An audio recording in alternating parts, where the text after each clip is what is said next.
This is the scene of one of the worst school shootings in US history.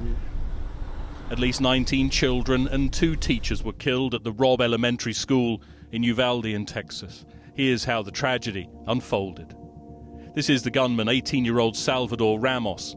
He'd previously posted pictures of his rifles online that he reportedly bought on his 18th birthday. His first victim, his own grandmother, shot at her home on the morning of the shooting. She was airlifted to hospital. Ramos then crashed his car near the Robb Elementary School. He got out of the vehicle, reportedly carrying a long rifle and a backpack. He was wearing body armor. Oh, Officers then exchanged gunfire with Ramos, but he was still able to enter the school. Some of those officers were shot, so at that point they began breaking windows around the school, trying to evacuate children, teachers, anybody they could, trying to get them out of that building, out of that school.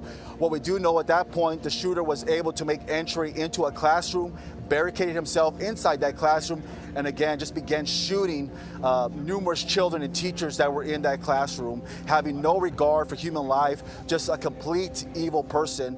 He was eventually shot dead after officers forced their way into the room. These are just some of the victims, all of them killed in one classroom for 4th graders, just 9 or 10 years old. The shootings led to more calls for gun control in the US, as well as frustration from politicians over a lack of action after previous shootings. An elementary school, beautiful, innocent, 2nd, 3rd, 4th graders. And how many scores of little children who witness what happened see their friends die as if they're on a battlefield, for God's sake?